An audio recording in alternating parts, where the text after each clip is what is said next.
So Trump is so fucking dumb about what really happens here on the earth that he's screwing everybody over. And these farmers out here, you sort of have to have empathy for them because they've been lied to. They've been deceived. Starting to say, I never thought that voting for Trump 3 times would result in me losing tens of thousands of dollars. A beekeeper out of North Carolina says, yeah, I proudly voted for Trump all 3 times. I flew flags for him and put signs for him in the yard. But now I'm out tens of thousands of dollars due to lost federal funding and tariffs, so I cannot export my products, my honey and my wax, to other countries like I could before, and nobody's buying it in the United States. Hay producers in Idaho and Utah that export alfalfa hay to China are now seeing 135% tariffs put on their product, and all of a sudden, they don't have anywhere to ship it. They held it all winter in hopes of sending it off to China in the spring, and now China's not willing to buy. Soybean producers are once again being hit harder than they were in the first Trump administration, and China, for its part, has diversified where it pulls these products from, with Brazil becoming the #1 soybean exporter and other countries picking up the slack for honey, for beeswax, and for hay around the world. Now, China's doing a great... Trump's promises and pledges too. American farmers. To our farmers, have a lot of fun. I love you too. I love you too. It's all going to happen. New trade policy will also be great for the American farmer. I love the farmer. Who will now be selling into our home market, the USA, because nobody is going to be able to compete with you. Because there's goods that come in from other countries and companies, they're really in a bad position in so many different ways. They're uninspected. They may be very dirty and disgusting, and they come in and they pour in, and they hurt our American farmers. The tariffs will go on agricultural product coming into America, and our farmers, starting on April 2nd, it may be a little bit of an adjustment period. We had that before when I made the deal with China, $50 billion of purchases. And I said, just bear with me. And they did. They did.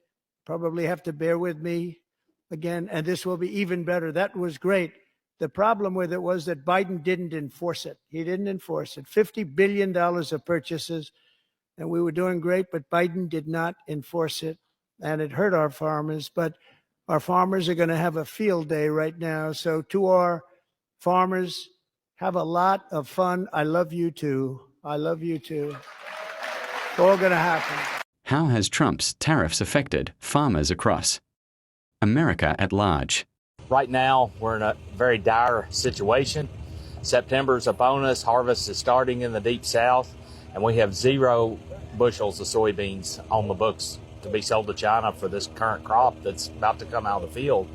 Historically, over the last 5 years, about 1/3 of soybean sales to China would be booked. China amounts to 25% of our total U.S. soybean crop. So that would be 8 or 9% of the whole U.S. crop would normally be on the books with China right now, and we have 0. That is alarming. The farm economy as a whole is struggling. Inflation has caused our cost of production to rise drastically on every front. Commodity prices, in particular soybeans, are down about 50% from where they were 3 years ago. And our numbers are deeply in the red. And we send this letter to President Trump because we've been talking for months about needing to have sales in place, a deal in place, a phase 2 type agreement that has purchase commitments along with a level playing field on trade with no tariffs. And we haven't had anything happen, unfortunately. And our appeal to President Trump and his administration is make soybeans a priority in any trade negotiations that are taking place. Soybeans are the #1 agriculture export to China. And in the last trade war, it was 71% of the losses that we had as American farmers. And they're critical. Basically, the farm economy is struggling due increased cost of production, inflation, and export tariffs, no trade deals hindering exportation, thus losses. I'm out here in the farm fields of Illinois. This is a bean field that just turned brown in mid-September. And there's a lot of concern over where the product that these farmers in Illinois have raised is going to be going and what kind of price they'll get for the crops they've raised. I grew up in this area. I went to Little Cayman High School. It's about 2 miles north of here. And I went to school with all the farm kids, and I even grew up in eastern Pennsylvania and went to school with Amish and Mennonite kids in Lancaster County. And growing up, I had an uncle who ran a farm in upstate New York. So I have some history with an empathy for farmers, because I watch how hard they work to get this crop in the ground, and its timing and the rains in spring, whether they come or not. One year it was too wet, the next year it's too dry. It's tough being a farmer. But what's even tougher is growing all this crops and having all the equipment and debt you need to be a farmer, and then be cast aside by things like tariffs.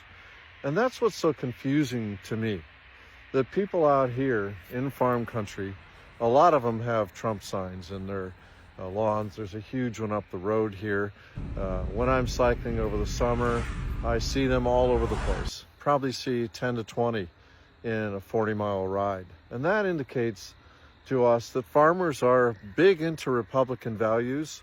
And that's the other side of the coin here. You know, what is the ideology driving people to want to be Republican? Well, over the centuries, you know, that we've had farming here in the United States, there's been a lot of deception by conservatives. You know, the Dust Bowl came about because people were told to go on out, God will help you, and rain will follow the plow. And that was a lie. And what we wound up with is agricultural conditions that basically turned the entire Great Plains to dust. And there's sort of a similar thing going on in Illinois in many states, because soils are not in a great condition here either. And there's this sort of been this profit-oriented idea that it's your job to go and grind up the soil and get what you can out of it, get the best price for it, and we'll take care of the rest. You know, it's that classic sort of go, go, go ideology that people pride themselves on in America. But, you know, sustainability is a real problem. That's true in terms of economic markets, where a lot of crops from the United States are sold to other countries, for example, China. And now we've imposed tariffs on China, and guess who winds up paying the price?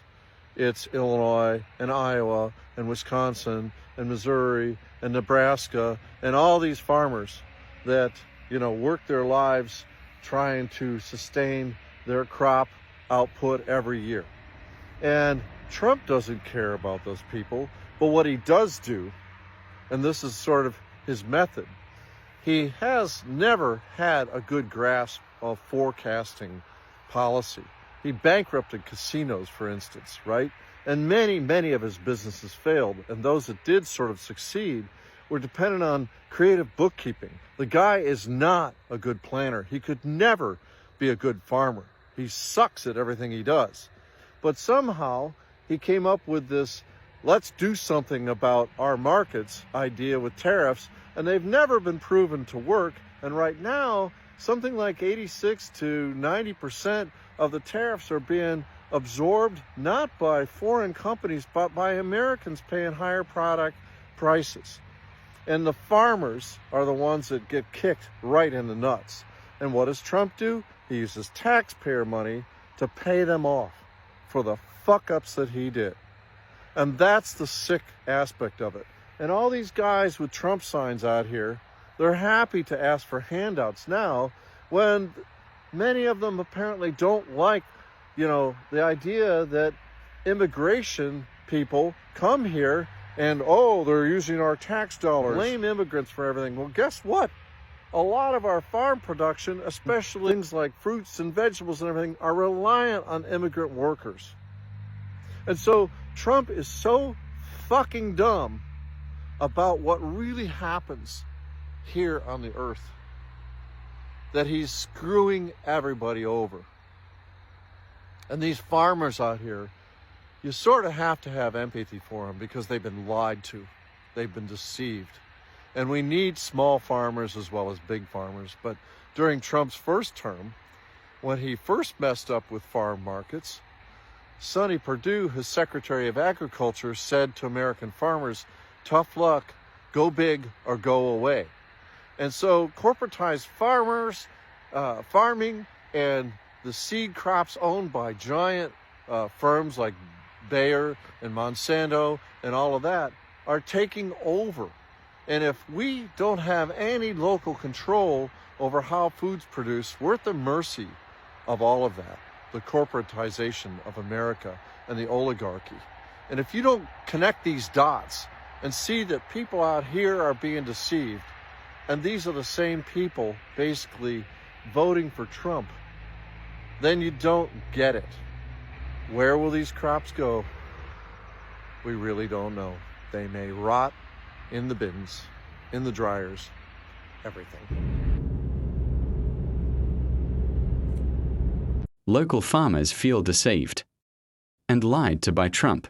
Trump's administration has imposed tariffs and policies that the local farmers feel they are set to wipe them out of business and promote big cooperative farmers. Well, it looks like Trump has finally pissed the farmers off. Let's get into it. The report is in. The U.S. farmers went from a $12 billion trade agreement with China to zero. His mass deportations have left the farmers with no workers, or hardly any.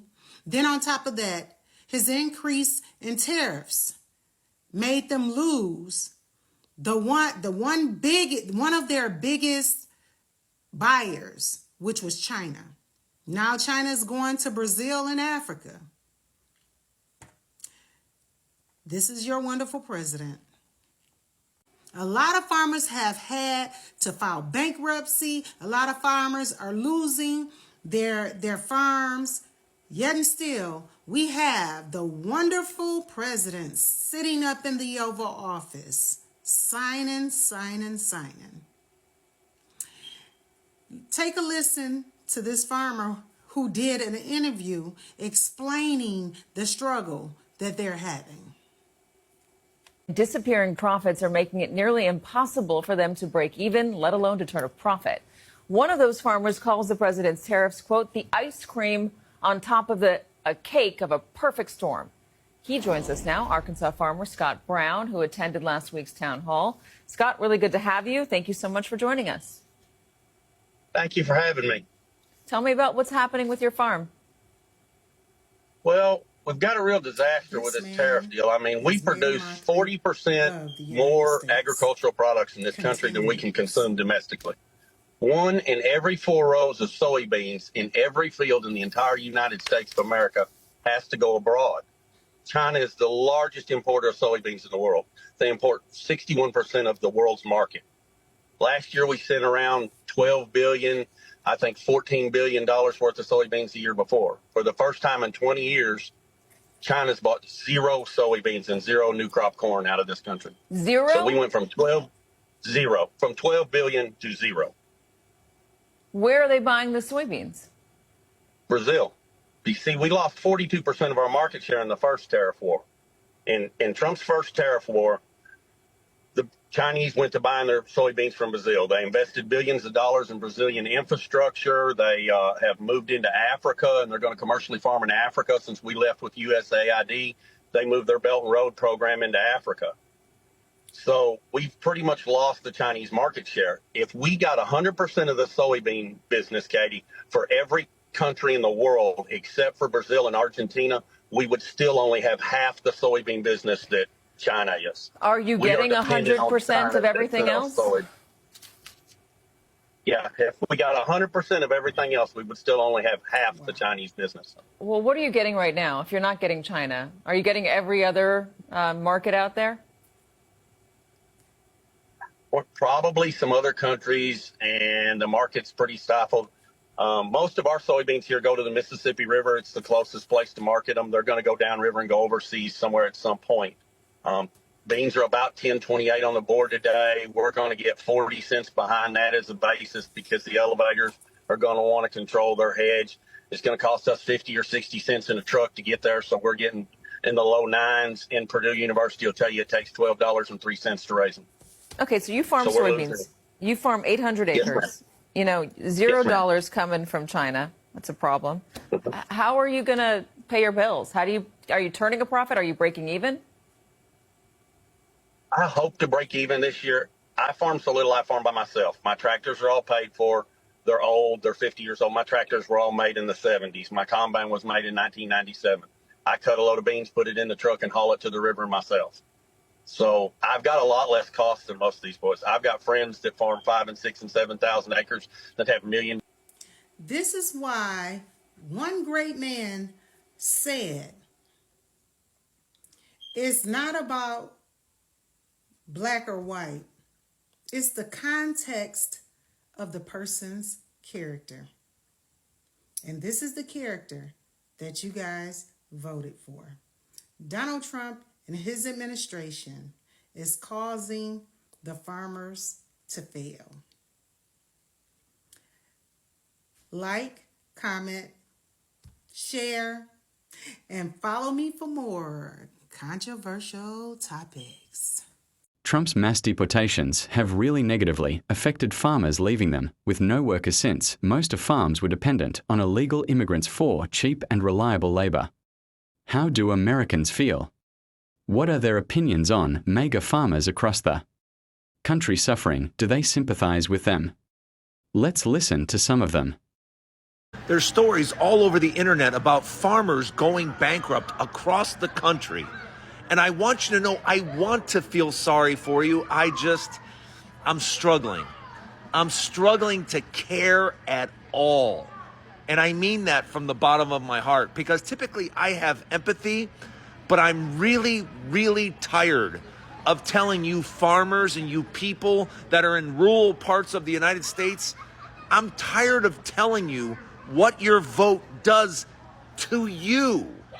Yeah, I mean, you guys in the red states, you keep doing the same thing over and over again, and you're broke.